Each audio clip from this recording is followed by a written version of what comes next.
Hello and welcome to Art Masters with me, Mrs. Portilla. Today we are going to be learning about a Series 1 artist for Art Masters. We're going to learn a little bit of history about this artist.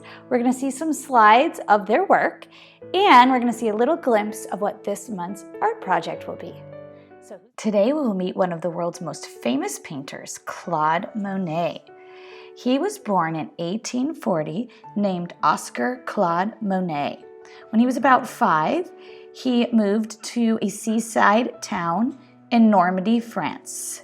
He was a good-natured boy who made friends easily, but he hated rules. He filled the margins of his school books with drawings and caricatures of his teachers. In a letter to a friend, he noted that he especially delighted in drawing the faces of his teachers, deforming them as much as he could. It's not very nice. At the young age of 11, Oscar began selling his caricatures signed O. Monet to tourists for more money than his teachers earned in a day. When he was 17, his mother died and he was sent to live with his aunt. She was herself a painter and allowed Oscar to take lessons from the famous French artist Eugene Boudin, who taught him how to paint magnificent landscapes and seascapes. At age 19, Oscar went to Paris to study art with the masters. It was there that he learned of the famous Salon. The Salon was an annual exhibition of official art. If you could have your work accepted and shown at the Salon, you would be guaranteed success in art. However, if your work was rejected, it would be almost impossible to become an artist. When Monet was about 25, he decided that Oscar was not a very artistic name and started going by his middle name, Claude. He submitted 2 seascapes to be judged at the Salon. He had painted them in a very detailed and realistic way in the style of his teachers. Then a remarkable thing happened. His paintings were accepted. Monet was encouraged and decided that he might be able to make a living by painting. But getting started was not easy. Monet had very little money. His aunt helped out by occasionally letting him stay at her summer home. This was Aunt Sophie's weekend house. Monet has included all of his favorite things in this painting: the sea, the gardens, and figures, all with intense sunshine. Which figures dominate this scene?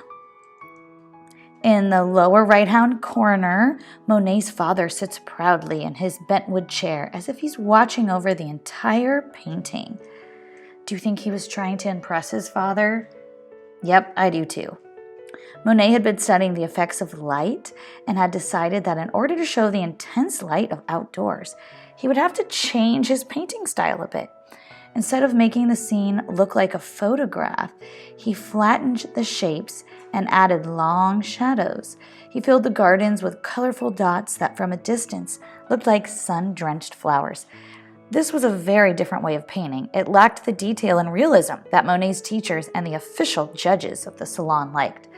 So this painting was rejected by the Salon. Who remembers what happens to artists that were rejected by the Salon? They can't sell their work, so poor Monet had no allowance and now he couldn't sell his paintings either.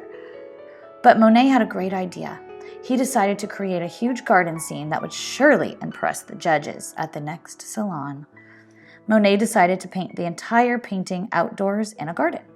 He had a huge piece of canvas stretched onto a frame that was over 8 feet high and almost 7 feet wide. Wow. It was so large that he had to dig a trench to lower it into so he could reach the top. Because he couldn't afford a model, he used his favorite model, Camille, for all the figures. He worked all summer and into the fall on the painting. He finished most of the garden and 3 of the figures before the weather became too cold to paint outdoors. Monet used his ideas about capturing sunlight again in this painting. He dabbed lots of bright colors onto the canvas. He was not interested in showing realistic detail or having his painting look like a big photograph. Sadly, the painting was rejected and Monet's money problems continued. Monet was not alone in his rejection by the Salon. He had many artist friends who were also rejected, but who later became very famous, like Cézanne, Renoir, Pissarro, and Degas. These good friends decided to hold their own exhibition. This was very brave. In the entire history of French art, there had been no exhibitions outside of the Salon. The public did not like the paintings. The judges at the Salon hated the paintings. The newspapers did not like the paintings. One newspaper reporter wrote that the painting Impression Sunrise looked more like unfinished wallpaper. He stated that the artist could not manage to create realistic scenes, only impressions of them. Soon, everyone was calling Monet and his group Impressionists. The Impressionists held more exhibitions in the coming years, but none was successful, and they all had to struggle to survive. In 1870, Monet finally married his favorite model, Camille, and luckily, he found a wealthy art collector to buy his paintings. He settled near a town on the River Seine and produced more than 170 works. Some were of his wife Camille and their son Jean in their garden or fields of flowers, but most were river scenes. To paint these river scenes, he had a studio boat built. It had a cabin for him to sit inside to paint, and he could also sit on the deck, protected by a canopy. The view of his floating studio was not painted by Monet, but rather by another famous artist of the time, Manet. Since Manet used more detail and less dots and dabs of colors, his paintings were often included in the exhibits at the Salon. The next painting was painted on his floating studio. This is one of several paintings Monet made at a boat rental area on the Seine. Are the objects clearly defined with a lot of detail? No, Monet has used dabs of color of paint that together give an impression of the objects. Why do you think Monet didn't bother to show the fine details? Well, his paintings were about light, not just the objects. These were happy years for the Monet family. A wealthy art collector was buying many of Monet's paintings, and it seems as if their money problems might be over. But a few years after this painting was completed, disaster struck. The wealthy collector lost all of his money. Camille gave birth to another child, and to make matters worse, the collector's wife, Alice, and her 6 children moved in with the Monets. Camille became sick, and there was no money for medical care. Alice nursed her as best she could, but in 1879, Camille's health worsened and she died. Monet now had 2 families to care for, and he wondered where he could get this money. But help was just around the corner. A minute's walk from his house was the now famous train station. A couple of years earlier, Monet began a series of paintings of the train station. He wanted to capture the effect of light on the steam and smoke in the station. He needed to ask the station master for permission, and he wasn't sure he would get it. So he dressed up in his finest clothes and walked right up to the station master and told him that he was a very famous artist and he needed permission to paint the station.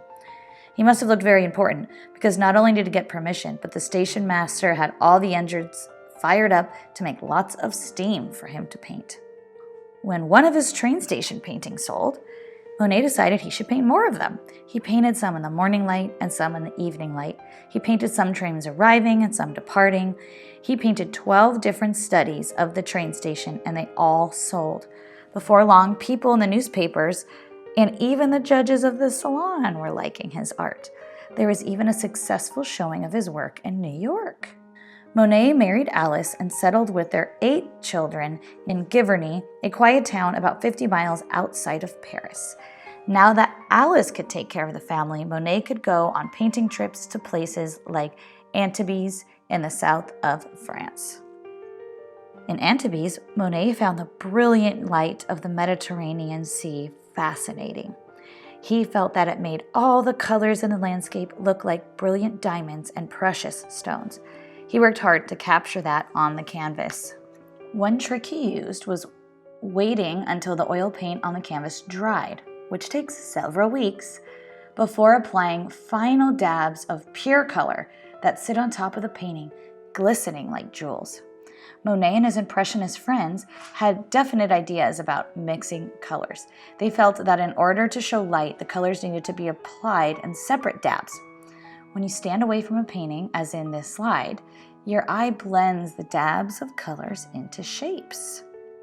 But if you walk up to one of Monet's paintings in a museum, you see these dabs. It's true, I've been to one of these museums, and these paintings are so bright, and the thick paint just shines, and then you get close and you can really see those dabs of paint. Let's look at a close-up. So if we were at a museum and we could get nice and close, this is what we would see. The color that appears to be green is really made up of many dots and dabs of yellow and blue. The color that appears to be black is really made up of complementary colors that Monet has mixed. Here you can see some of the orange and blue dabs that, when mixed by your eyes, seem to look black. A color wheel has the colors arranged by families. Warm colors, think about the sun, like reds, oranges, and yellows, are separated from cool colors like green, blue, and violet. The primary colors, red, yellow, and blue, they cannot be created by mixing colors. They're arranged in a triangle here. The secondary colors are created by mixing two primary colors. So, like mixing yellow and blue makes green. If you want to know how to mix a color, all you have to do is find it and use the colors on each side of your mixture. So if I wanted to make orange, I would look and see I could mix yellow and red to get that secondary color, orange. To find the most contrasting colors, you look for opposites.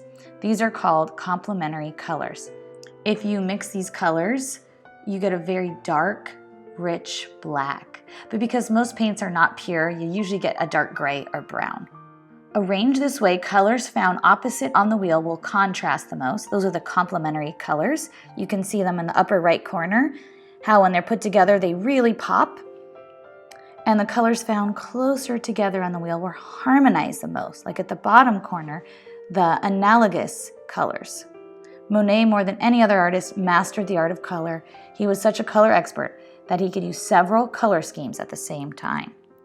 What analogous or the harmonizing colors do you see in this painting?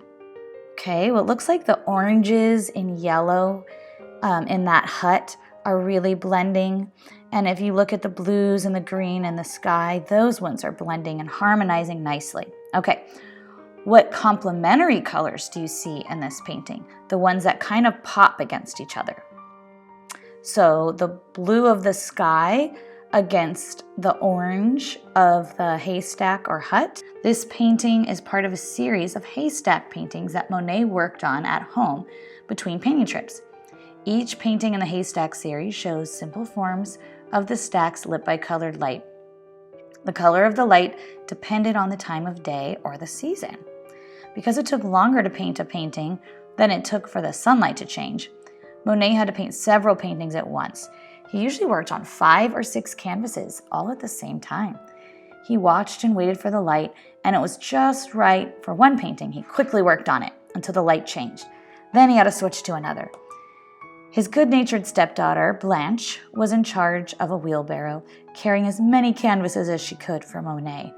Blanche had to be very quick in order to get the right canvases when the light changed.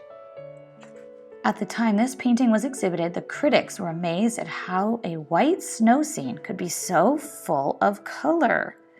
All the versions of Monet's haystacks show the position of the sun at a given instant. This is indicated by the direction of the shadows and their color. The Impressionists had definite ideas about the color of shadows. They felt that the shadow of an object always contained complementary colors, or the opposite colors, of the object. What complementary colors has Monet used in the shadow here? The haystack contains red, its shadows have some green, and there's also oranges in the stack and blues in the shadow. When winter came, the farmer who owned the field wanted to remove the haystacks. Monet paid him to leave until he could finish the paintings. When the weather was very bad, Monet painted indoors. How has Monet made the indoor light different from the outdoor light? Well, it looks like the light is a little bit less intense when we're indoors.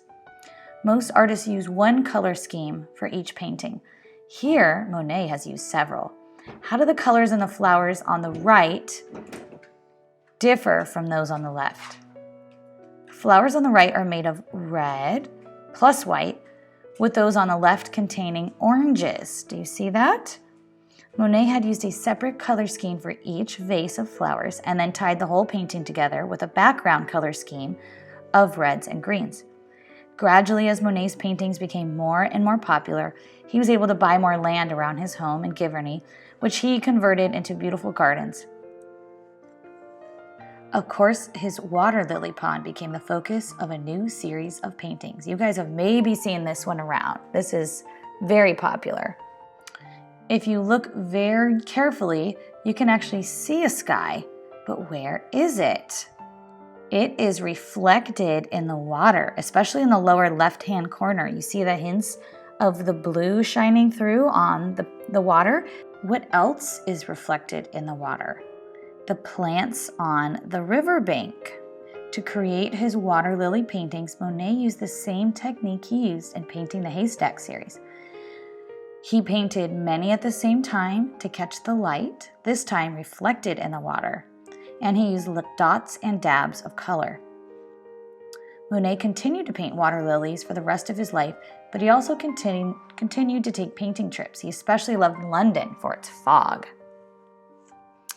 He loved how the London mist made the buildings of the House of Parliament look eerie and mysterious. But this method of changing canvases every time the light changed proved to be too much more difficult with fog.